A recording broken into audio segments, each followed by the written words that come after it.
Welcome back to the Behind the Bricks podcast. In this episode, we're going to be talking about developments. What really goes into turning a patch of land into profit. If you've ever looked at a field or a car park or a derelict building and thought, how hard can it really be? Well, this episode is for you. Joining me is someone who's seen it all, and she still dares to come back and do it again. Natalia, who is the project manager at Source Developments. She's got the war stories, the wisdom, and even a few red cards to hand out along the way. Let's break it down. Fantasy teams, real life builds, and everything you didn't know you needed to know before starting your first development. Welcome to the podcast, Natalia. Would you like to introduce yourself and tell us what you do for Source? Yeah, my name's Natalia. I'm a project manager here at Sourced, and I manage the developments team and oversee all of our internal projects. So where does that start? How do you first get presented with a project? At what stage is it? And then what is the first thing that you do when you're given a project? Yeah, so all of that tends to vary. So sometimes we get a project with pre-approved planning and it's just sort of, we're ready to go, let's get the team together and get started. Some of the times we do need to look at the initial stages, so we need to get a planning ourselves. We then need to put the team together once we've got the planning. So that's probably the main two start points that we work with. And do you look at like creating that team as two separate parts for the same project? So you'll have like before construction starts team, and then you'll have a construction team, and you know there might be a bit of bleed from one team to the other. Yeah. But you've basically got the people that are tasked with getting the project to the point where you can start building, you can start doing that value creation, and then you've got the value creation construction guys. So what does that initial team look like when you're like putting that project together? You've already mentioned planning, so I guess you're gonna have people that are looking at taking care of that, but expand that team. How does that look? Yeah, I mean, so I think in my eyes, the design team will be the team that looks after your planning and then will bleed into your project, because they will be there sort of supporting the project once it's live. They'll be assisting with any queries, design changes, etc., etc. So you've just used a bit of jargon, a bit of industry jargon there, which is design. So when you see builders that advertise themselves as design and build, that's what they're talking about. They're talking about all this pre-build stuff that they can help put all of that together, and then they can deliver the build as well. Okay. You find you get a lot of contractors that do design and build, for example, on the M&E side of things. So M&E, so that means mechanical and electrical. So that will be everyone to do with your electricians. So how are you going to get power to your units? Where's your lights going to be? Your fire alarms, security systems, to then your water supply, you know, where's your toilet going to drain out to, and all of that put together in one design. So you can choose to have that designed for you by an M&E designer. So really thinking about it then, all of those problems should be dealt with at the very beginning, in that planning phase, in that design phase. Correct. All of those, and all of those the solutions based guys should be solving all those problems. So ideally, the better that design phase has been, the fewer hurdles and the fewer problems that you're going to experience on the build phase. Yeah, I mean, I think it's so easy to say that though.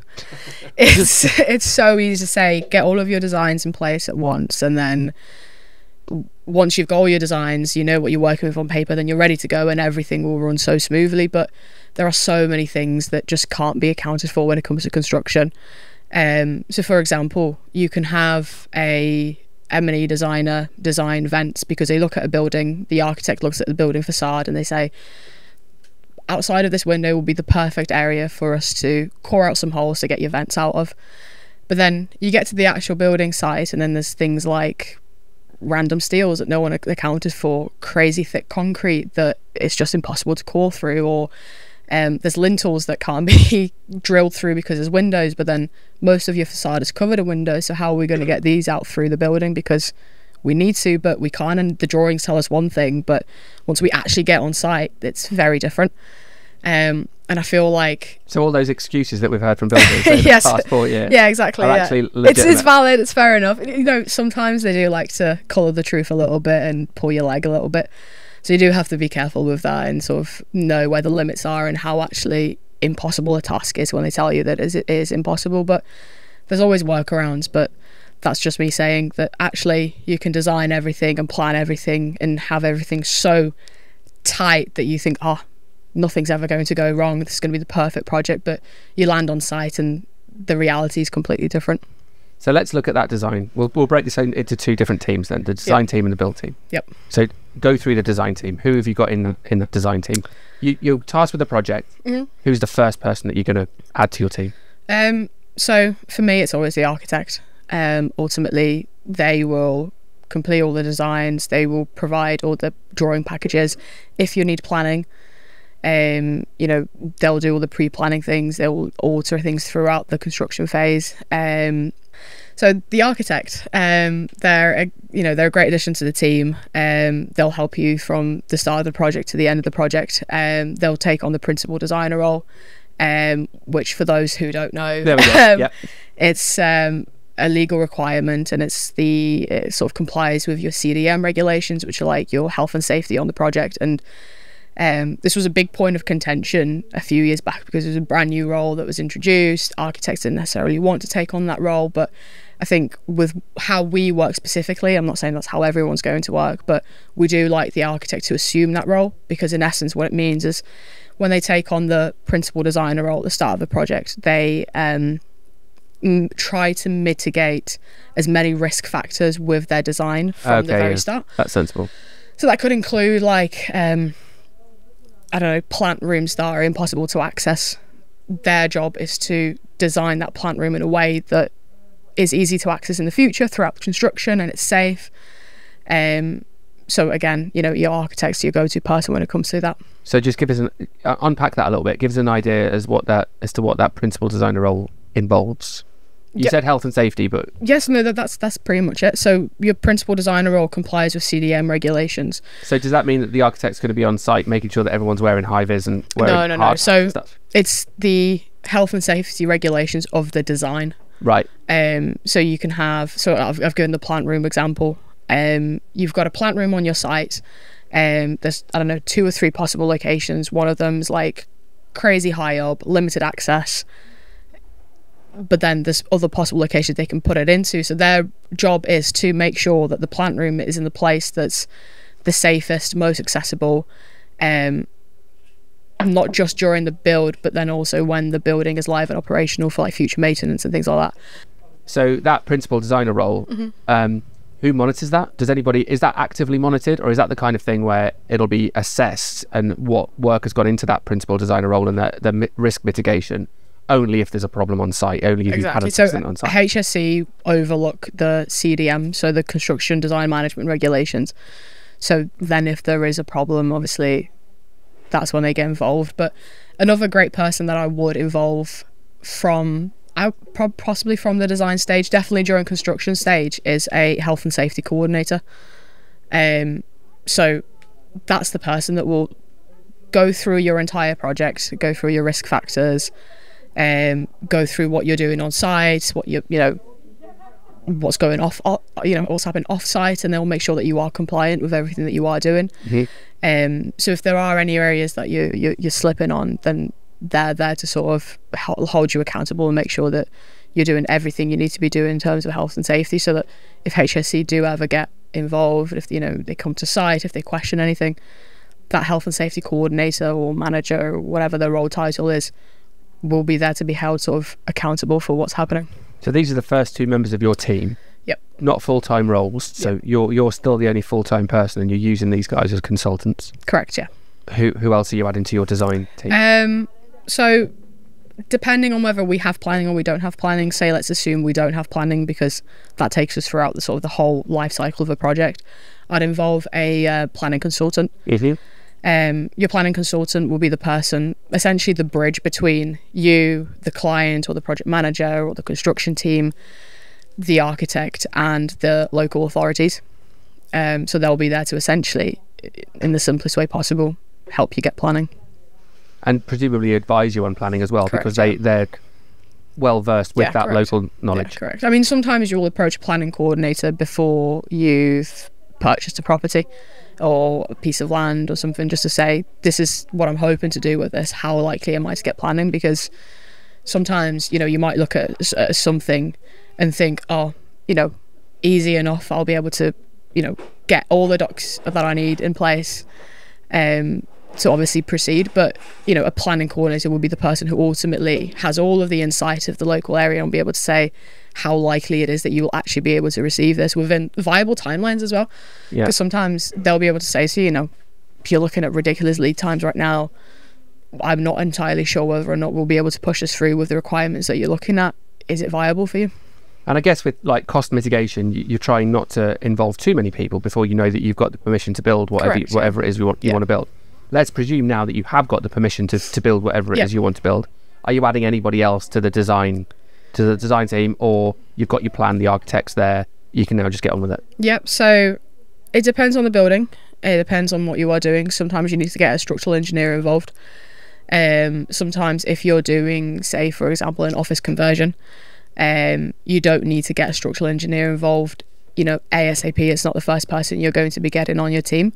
But ultimately a structural engineer is going to look after your drainage, any sort of requirements for steels. Obviously, if you're building houses, then like you're doing new builds, then they'll need to look at your foundations, road designs, etc. Or if you're adding floors to the existing So building. In all honesty, I'd probably chuck the structural engineer in that original team, just as a backup, because they're better to have there than not. And it's better to have someone engaged from the start than to slip up in the middle and say, oh, actually we need a design for this. And that has happened before.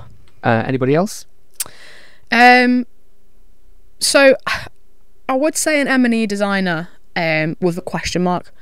That does heavily depend on sort of the size of the build that you're doing. If you know who your contractors are going to be, you know, is your contractor comfortable doing the design and the build?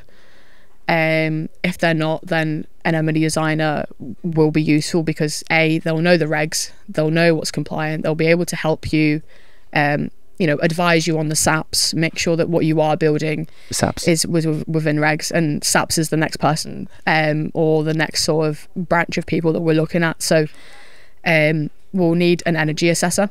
So your energy assessor will take care of essentially all of your compliance points when it comes to energy. So they'll complete a SAP assessment. Like what? Yeah, okay.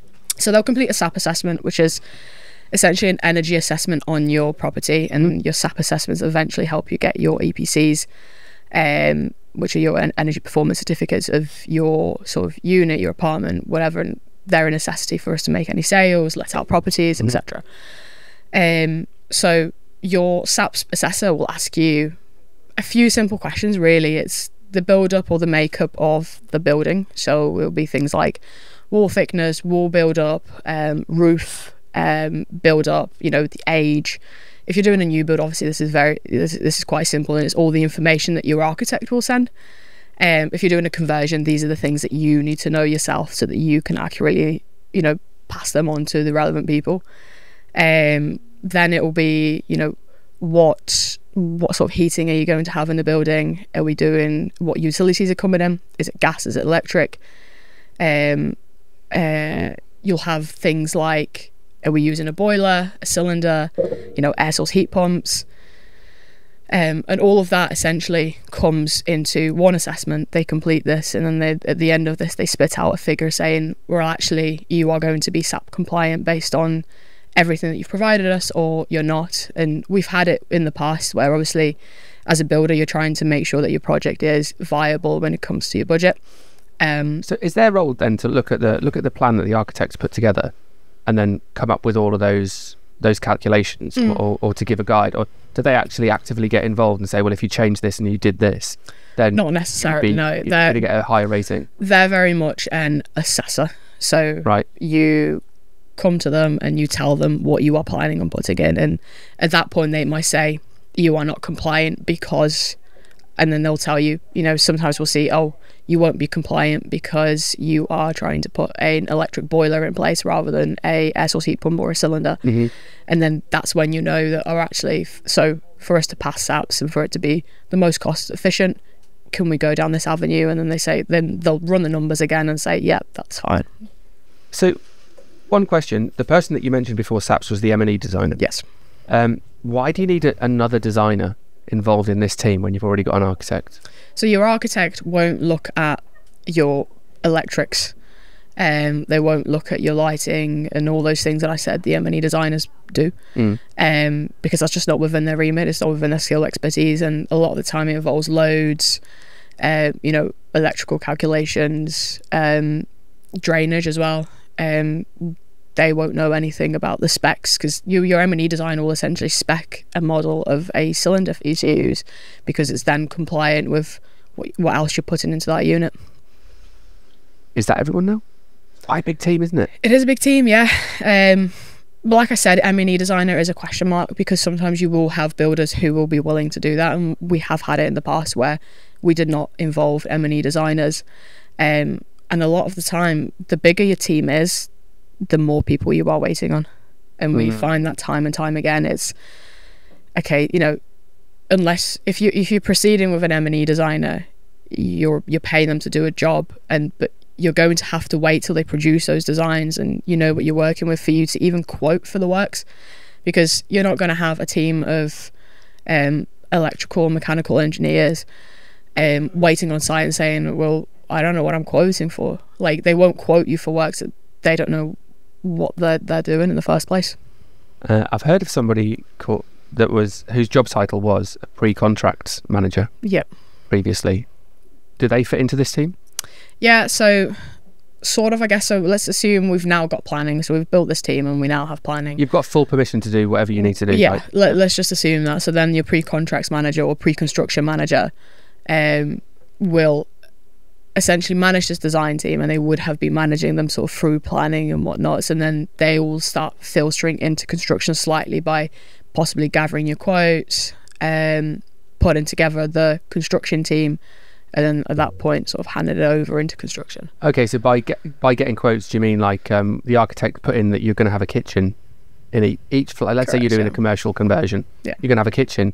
It's the pre-contracts manager's responsibility to source that kitchen and secure that price. Exactly. So they'll tender the works to, say, 5, maybe 8, if we're being optimistic, companies who will ultimately tender for the works that we're quoting them. So we'll say, this is my package of drawings, this is what I want, quote for these works, and you'll go buy a list of trades. So say commercial conversion, you'll need guys who do your partitions, so your stud walls, etc. You'll need boarders and plasterers. You'll have fire safety consultants who will do your passive fire protection, which is like fire protecting all the services that go through your walls. You'll have electricians, you'll have plumbers, you'll have joiners. So with any projects, you're probably hoping to have at least 5 to 8 quotes from each trade to then decide who's the best value. That is a lot of organisation. It's a lot of work, yeah. And then, like you say, they also put the team together for the build, the build phase of it. Yeah, exactly. Well, it depends whether or not that pre-construction manager is part of the team that you want to proceed with. So sometimes you'll have a build and you will find a main contractor, and you will get quotes from that main contractor who will essentially take every single drawing you have. That includes your architect's drawings, your M&E drawings, your structural drawings, any other requirements, and they will package up one deal for you. So essentially, as a client, you are paying one person to complete that job. So if that's the case, they will be responsible for doing all of this sort of quoting and, getting together a team and building a team to move forward with. You'd only necessarily have a pre-construction manager that moves the team forward if you were doing that build yourself. And even then, I feel like if you're a small builder just getting into development, I don't think that's a role that you need to fulfill full time to be able to complete a development. So therefore, if you weren't doing the build yourself, if you were bringing in a main contractor to deliver the build, would that main contractor start by having one of the members of their team as part of your pre-build team, your design team? Not necessarily. To source all of that stuff? Not necessarily. So you would want all of your design and planning in place before you started a project, because then how would you appoint that main contractor without having all of the designs in place? So when you go into a main contractor, you might go to 3, 4, maybe 5 guys, if you're lucky. Obviously, I'm sure there's loads of people who have tons of contracts and will go to 10 contractors, but that might be overkill if you know who you're working with already. Yeah. So you'd need all of those design aspects, like your architect's drawings, your M&E drawings, to be able to go to a main contractor to get those quotes. Otherwise, you'll get a ton of what's called provisional sums. So your contractors will say, I'm quoting you, I don't know, £1 million to complete these 15 apartments. Very optimistic. But in that £1 million that I've quoted for these 15 apartments, you haven't firmed up what spec you want for the doors, or there's been no fire reports, so I don't know whether I'm putting fire doors in.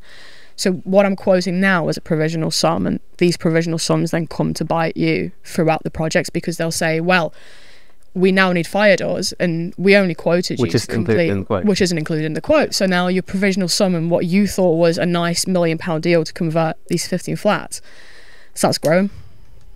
Anybody else in the team? In the design team? In the design team. I mean, there could be a ton more people depending on what your planning requires. So you might need to get flood risk assessments. But that would just be a one-off thing, wouldn't it? A one-off report. It's not necessarily part of your team. Yeah. But there could be a ton of more people that you do involve. But I wouldn't say that it's the holy grail of the design team. I think what we've got on paper there now is perfectly substantial to get us going. Which is 7 people, and you, so 8 people in total that are already there. I mean, indispensable. I would say it's for your design team before you hit the ground. Sort of, I'm just getting planning. It's your project manager, or you as a client, or etc.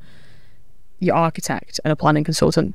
Those 3 you can't start the project without, because you're going to need the drawings, you're going to need the planning knowledge. I mean, sometimes your architect or you might feel comfortable enough to do the planning yourself, but I just think for what it's worth, you are getting a good value out of a planning consultant to have that sort of peace of mind. And believe me, there are going to be a ton of other tasks for you to get on with in the meantime that will need your full attention.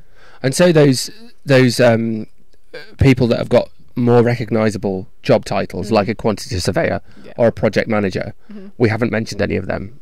Is that because they come in later, or do they not feature in this type of... I mean, in theory, so when I refer to myself as the project manager. The project manager, not a project manager, the project manager.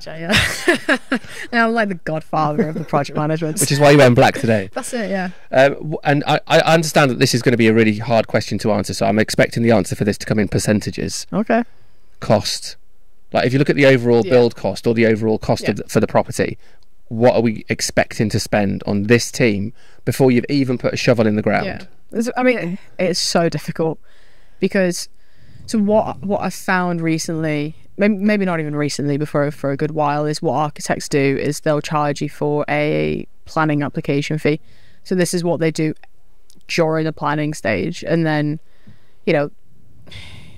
on average, the quotes I've been receiving recently could be anything from sort of £2,700 to upwards of £4,000 just to complete sort of the initial drawings for your planning, to liaise with the planning consultant, to complete virtual meetings with the planning consultant, and those are the items that they will itemise on their quotes. Your planning consultant, it will vary again, but overall for the whole project you might be looking at something similar, £1,500 to £2,000. Again, depends on the company, on the region. You'll have guys who do the work, with a very small company, they do the 1 or 2, and they're quite happy with the lower fees. But then you'll get companies who are massive, and they will charge premium fees for their services. So I'd always thought that if you get a rough idea of the build, let's say that build is £500,000, your pre-team, your design team is going to cost you, I don't know, I'm totally making this up, let's say 2% of that. Is that not the best way to work that out anymore? They do still do that, but believe it or not, sometimes I have been given quotes of 10%. Whoa. From an architect, and it's just 10% of the build cost. It's just not viable. It's absolutely insane, and that's the times where you've just gone like, whoa. Most of them do fit for much less, but I have had a quote for 10%, which was absolutely insane. I don't know whether that was we don't really want your job. Yeah, we don't exactly. Want Yeah, your work. yeah, yeah. Give us 10% of your bill. They'd heard about you. Yeah. They knew you were associated with the Italian mafia, so they were like, well, I'm out. I mean, a lot of the time it's so hard to identify the build cost, and especially when you're going through planning. Well, what if we say the build cost is this because I'm planning on doing 10 units, but the planning comes completely overturned and I can only do 5? Yeah. The build cost is going to be completely different. So I think at that stage, before you do your planning, I don't think that's the best option. You do see that a lot when you go into your construction and you produce your next set of drawings. Yeah. This is your building regulation drawings.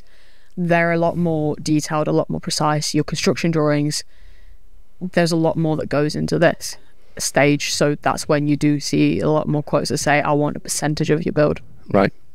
Anything else to add at this stage as we finish up on the design team? I don't think so, no. I think we're good. We're happy with that? We're happy to that. Let's move on to the build. Let's move on to the So who's staying? Who's getting the job? Okay, so the project manager stays. So you'll hear terms project manager, construction manager. Your project manager will oversee the whole process. They'll be involved during the design, maybe even the acquisition, to then the construction, to then the post-construction part as well. So you hear of more than one project manager on one project as well. Is there a specific title for the head honcho project manager? Head honcho. What do you call yourself? You must have a different title to disassociate yourself from the other project managers that are on the builds. Surely. Well, I'm usually like the client's project manager. Okay. So when I'm on site, meeting tradies and whatnot, I'm the client or the employer's project manager essentially. Yeah. And you will have build project managers that work for the subcontractors, and if you do work for massive construction companies, you will have multiple project managers in charge of sections of the build, and then you'll have like a senior project manager, and sometimes you'll have a project management like officer or like a PMO, project manager officer or office, and they oversee all of the project management as a whole, like the project as a whole, but they will also oversee sort of the direction and all the projects go into.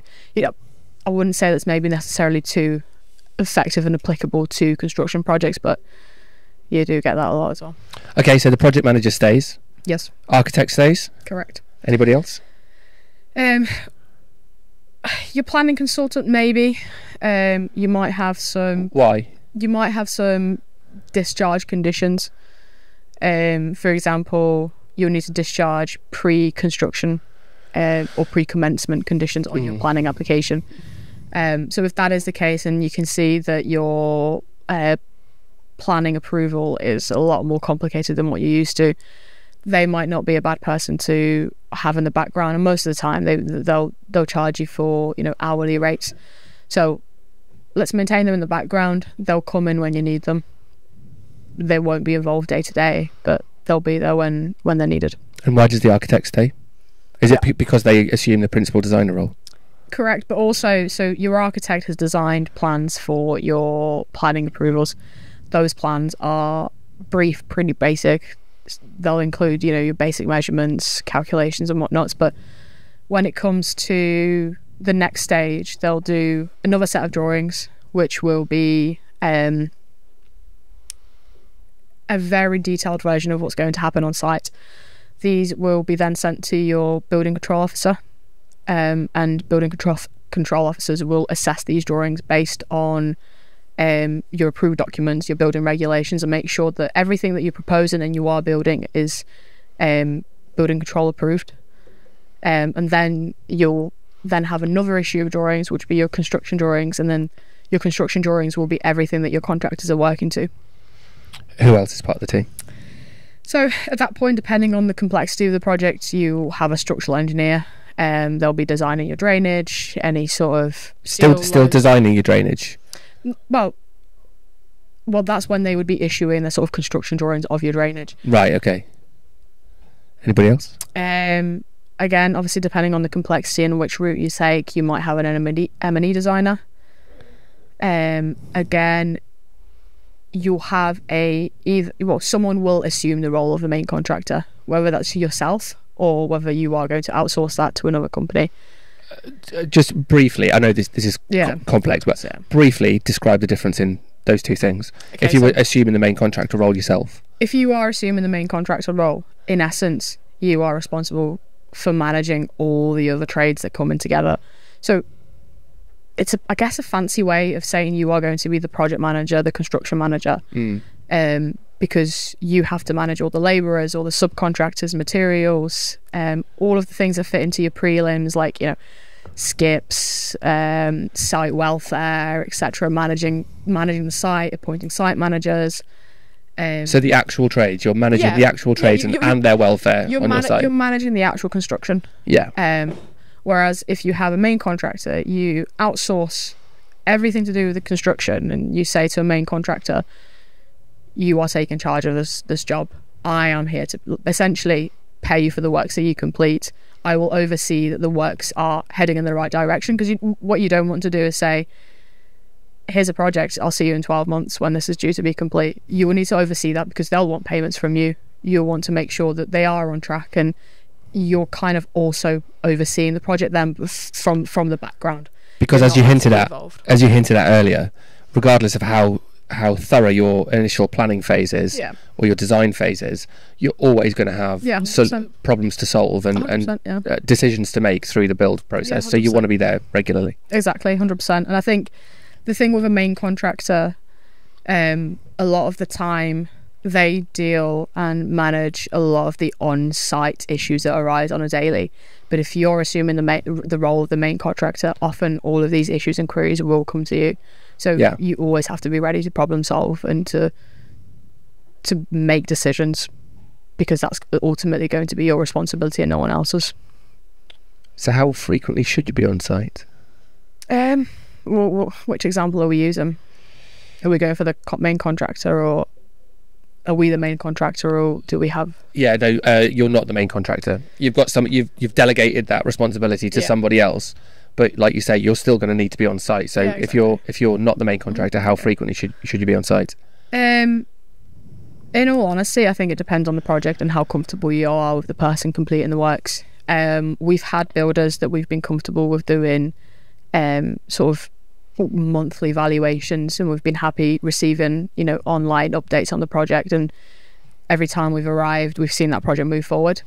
But we've also had contractors where we've tried to do the monthlies, but we'd arrive and the project was stagnant, or it wasn't where we were told it would be, and then that causes frustration. So then once you know that, like, you don't have the relationship with someone or a contractor that you can trust them for a month to get on with the works and actually get the works to where they should be, you then need to sort of up your visibility on site and presence, just to say, you know, we are paying attention to what you're doing, and, you know, we are sort of almost like breathing down your neck because we want this job doing.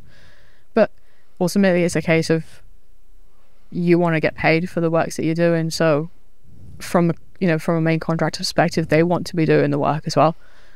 So I guess it just keeps everyone accountable if you're there more often, but it's not like you need to be out there every single day. Anybody else in this team?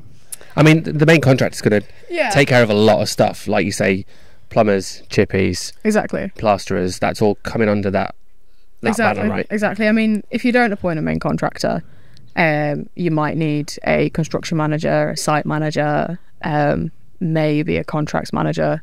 You'll have all of your subcontractors. You'll stay on it as a project manager, or you'll outsource that role to someone else. So tell us, out of those two, a contracts manager and a site manager, take us through what they would do. So a site manager will be your point of contact for all of your subcontractors on site.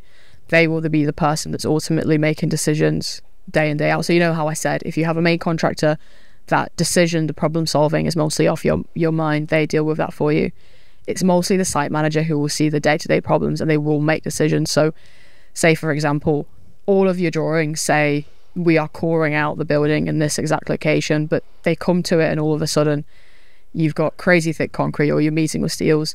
That person on site will then most likely make a decision as to where the best alternative route for that is, and allow the job to move forward. Because if that person wasn't there, what will then happen is you'll go down your chain of command and say, hey boss, you know, I can't get this out, contact the client will get contacted, so it's the project manager.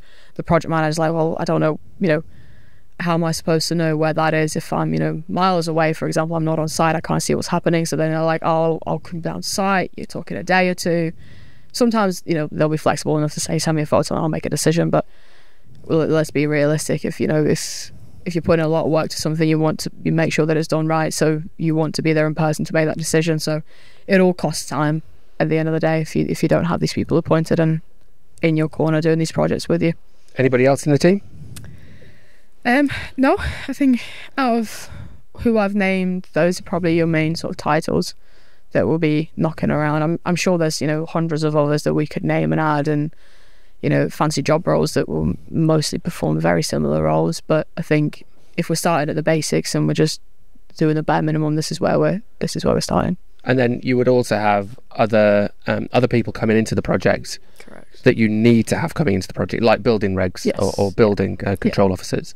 But they're not as such part of your team because they're assessing your building. Yeah, exactly. So they're external people who might not be involved with day to day. So as well as building control, you'll have warranty inspectors. Building control and warranty inspectors work very similarly, and they assess very similar things. But most of the time, you need both of those in place. You'll have utility coordinators. So say you're completing a new build, even a conversion is. How are you getting the utilities into this building? And having done applications with local power grids and water companies, I would always choose to outsource that job role. It's an absolute minefield, and it's such a horrible role that utility coordinator will save your life in the long run. You'll have fire officers, so you'll need to complete a fire assessment or a fire plan on your building. Most of the time, building control will require this. Your fire officer will assess your project from a fire safety perspective. They will give you, like, you know, your non-negotiables of you need to install fire doors, you need to have protected corridors. They will assess the architect's plans. So the architect will produce a basic fire plan. So what that means, it's a drawing that mostly looks at all of the fire safety in that apartment. So that will be the thickness of your walls, to make sure that you're creating the right compartments, the distances are met between apartments and fire escape stairwells, you know, are your doors compliant, and all of that kind of things. You know, do we have dry risers, AOVs? So your fire officer will basically create a plan for the whole building, produce this, but again, it's a one-off job that you're probably going to commission at the start of your project. Yeah. You might have some discussions with them throughout the project if things creep up or whatnot, but they're a person you have to have, but they're not actively involved in that team. Again, your health and safety coordinator, if you are assuming the role of the main contractor, that person has to be on your team because they'll make sure that you are compliant on site, everyone on site is safe, and there's, you know, you're not going to experience any hiccups throughout that journey. So we're talking about putting this team together, but then as you progress through the build, you're going to be bringing in different people as well. So like your sales agent, your to look at exiting. Yeah. So do you organise that as well? So I do deal with them. Yeah. I wouldn't say that I always organise them and sort of bring them on, but a lot of the times we are the ones who manage that relationship, make sure they get what they need from us. You know, they'll be expecting timelines, timeframes. They'll want, you know, paperwork from us, like the specs, you know, what are we hoping to get out of this. And this is specifically if you're going to be selling off plan or you're selling before construction is finished, right? Yeah. If you were putting this together once construction had finished, would you still be managing that? In source, yes. Yeah, I would be here for us. Is that standard? Don't think so, no. How very lucky of. I know. I just get to be a really well-rounded project manager. That's why I'm the project manager. Yeah, there you go. Okay. You earned it, clearly. Exactly. So you're just coordinating them. You putting pressure on them to get the sales through, managing that relationship. Correct, yeah. Okay. Anybody else that comes in towards the end of the project that we're not putting in the team at the very beginning? You'll have people like, you know, your cleaners who do your builders cleans. Afterwards, you might have people who stage your apartments, furniture companies. You know, I'm probably forgetting someone, so I'm sure people will shout up if I am, but I think those are the sort of the main ones that pop out for me. So it sounds like the majority of your time is spent either planning or problem solving? Correct. Would you say that? Would you distribute the percentage of your time that you're at work between those two things? Yeah, I think, weirdly enough, I think if there isn't a problem, I get very uneasy. Because it's going to happen. There genuinely, I can't think of many days where you don't have a problem, but I think what you need to understand is that these problems are going to happen, and it's not the end of the world if things go wrong, because things do go wrong. But what you need to accept is that you are going to need to figure out when these things do go wrong, because these problems don't solve themselves. So someone will come to you with a problem, and you are the person who they are going to look for those answers, and you are going to have to solve that. If you forget about the problem for a day or two, it's still going to be there at the end of the week. Yeah. So you do need to figure out a way forward. So again, a huge thank you to Natalia for sharing all of that wisdom with us. There's a huge amount of content in this episode. You might need to go through it more than once to take it all in. But we really hope that that's helped you. Thank you for listening to the Behind the Bricks podcast.